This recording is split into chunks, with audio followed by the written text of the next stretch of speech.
Ainsi, vous pouvez voir comment Paul était profond. Profond, cet homme était vraiment profond.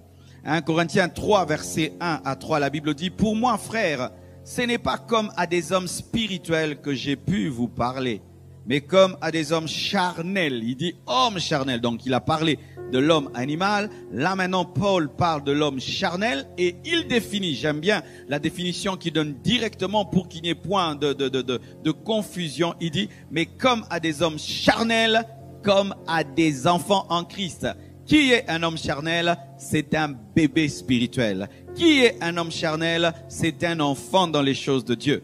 C'est quelqu'un qui est encore au lait spirituel. La Bible dit, je vous ai donné du lait.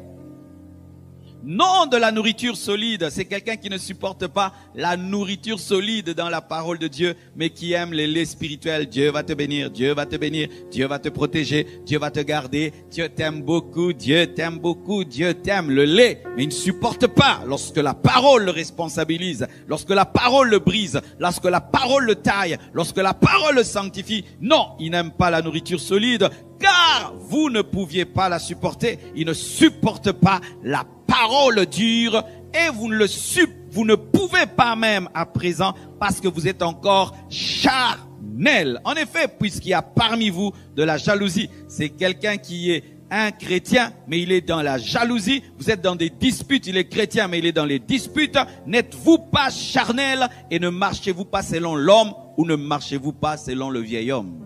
C'est quelqu'un qui est chrétien, mais qui est charnel. C'est-à-dire, il est conduit non pas par le Saint-Esprit, mais par sa vieille nature. C'est quelqu'un qui est chrétien, mais il est bébé, il est népios dans les choses de Dieu. C'est quelqu'un qui est chrétien, mais qui est encore entre Dieu et le monde. C'est quelqu'un qui aime Dieu, mais qui aime aussi Satan.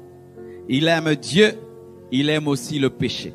Il aime Dieu, mais il aime encore le monde. Il aime Dieu, mais il aime aussi les œuvres de la chair. Et cet homme ne peut répondre à la demande de Deutéronome 6, verset 5. Tu aimeras l'Éternel ton Dieu de tout ton cœur, de toute ton âme et de toute ta force. Un bébé spirituel n'y arrive pas. Donc l'homme animal ne peut répondre à Deutéronome 6, verset 5, mais aussi l'homme charnel. L'homme animal n'a pas Christ et il n'arrive pas. Mais aussi l'homme charnel qui a Christ, mais qui n'est pas totalement en Christ parce qu'il est charnel, ne peut aussi répondre à Deutéronome 6, verset 5. Le païen, lui, il n'aime pas Dieu de tout son cœur. Il n'aime pas Dieu de toute son âme. Il n'aime pas Dieu de toute sa force. Mais l'homme charnel aime Dieu avec une partie de son cœur, avec une partie de son âme, avec une partie de sa force. Lui, il donne quand même à Dieu, mais une partie de sa force, une partie de son âme, une partie de son cœur, mais ne donne pas la totalité. Et ainsi, une obéissance partielle est égale à la désobéissance totale. Qui es-tu? Homme animal ou homme charnel? Et tu sais, tu peux faire des années dans la vie chrétienne, mais tu es toujours un bébé spirituel. Parce que la maturité spirituelle ne dépend pas des années dans le Seigneur, mais dépend de ta maturité dans l'obéissance et dans la transformation à l'image parfaite de Jésus-Christ. Comment tu peux savoir que tu es un homme charnel? C'est lorsque tu es tiède.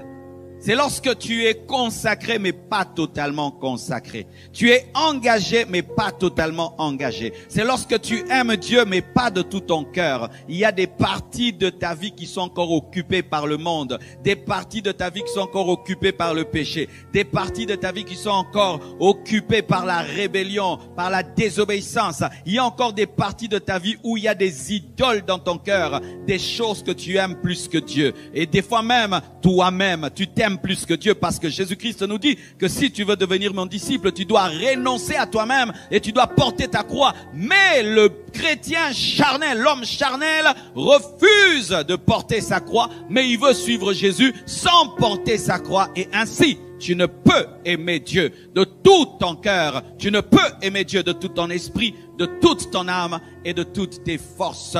Et quand tu es ainsi, la Bible dit, je te vomirai. Si tu n'es ni tiède, si tu n'es ni chaud, ni froid, tu es tiède, je te vomirai et je vomirai ton adoration. Un chrétien charnel, lorsqu'il adore, Dieu vomit son adoration. Lorsqu'il chante, Dieu vomit ses chansons. Lorsqu'il donne l'offrande, Dieu vomit ses offrandes parce que Dieu ne consomme pas la tiédeur. Il ne consomme qu'une totale consécration, une totale adoration, une totale adoration, une totale consécration.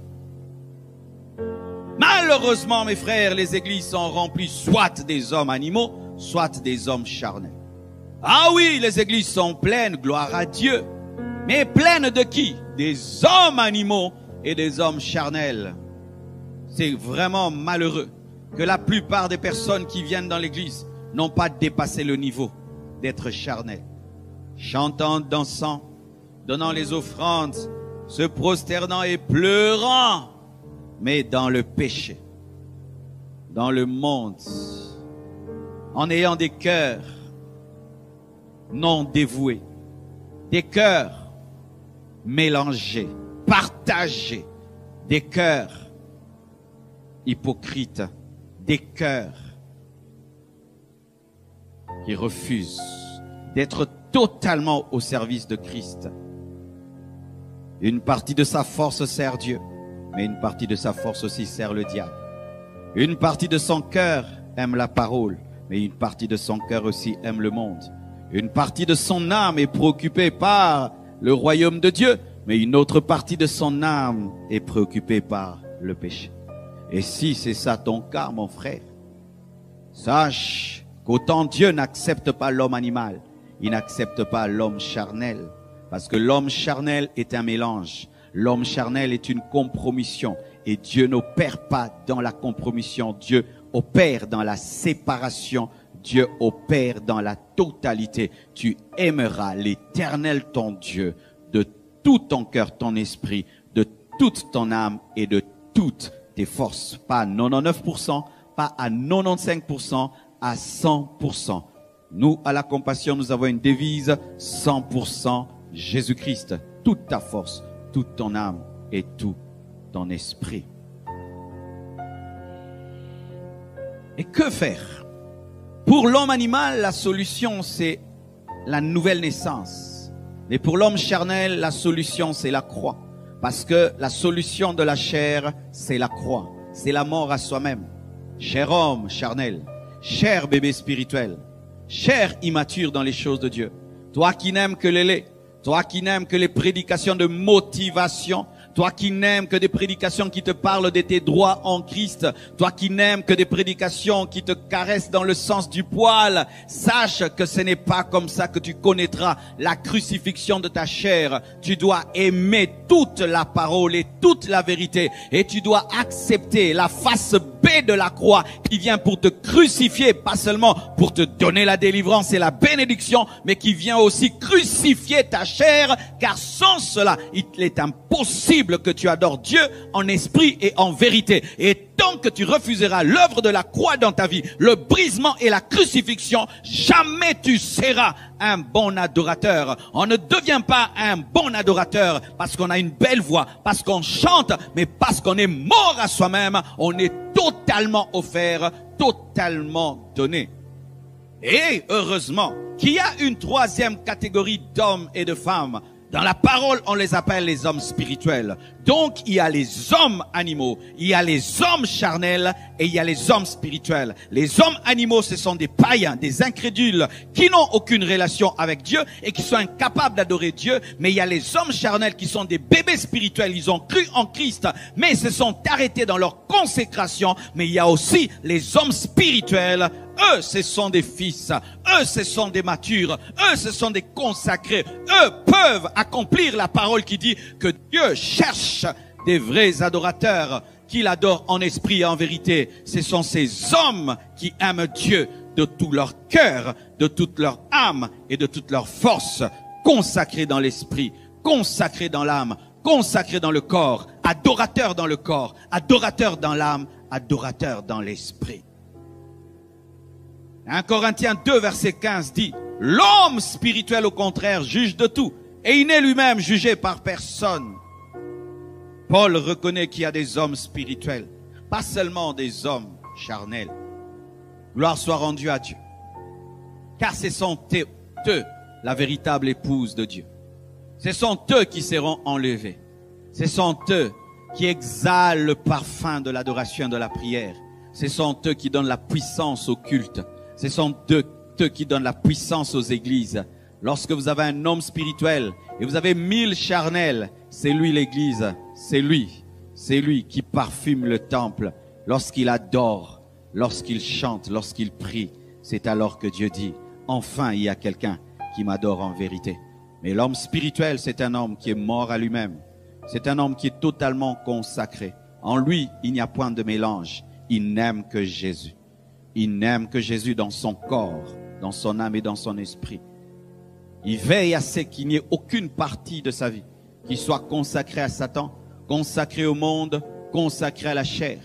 Il a crucifié la chair avec ses désirs. Il est mort avec Christ par la foi. Et dans ses œuvres, il manifeste la résurrection de Christ. C'est celui-là, le vrai adorateur. Adorer Dieu, mes frères, ce n'est pas d'abord chanter. C'est être une adoration. Ta vie doit être une adoration. Et l'homme spirituel, avant même de se prosterner, sa vie se prosterne. Avant même de chanter, de lever les mains, sa vie est une offrande. C'est un holocauste, car dans la parole, on parlait des holocaustes. Et l'holocauste, c'était quoi? C'était une offrande consumée, totalement brûlée, totalement. L'homme spirituel est un holocauste. Il est consumé, totalement brûlé sur l'autel de la croix, totalement brûlé sur l'autel de la volonté parfaite de Dieu. Son corps, son âme, son esprit. Son corps n'est pas dans l'impudicité. Son âme n'est pas dans l'orgueil. Son esprit n'est pas dans l'idolâtrie. Dans son esprit, il adore. Dans son âme, il est humble et brisé, transformé. Dans son corps est devenu le temple du Saint-Esprit. Et aucun de ses membres n'est donné au monde, n'est donné au diable. C'est celui-là qui peut dire qu'il accomplit Deutéronome, qu'il aime Dieu de tout son corps, de son âme, toutes ses forces, toute son âme et son esprit.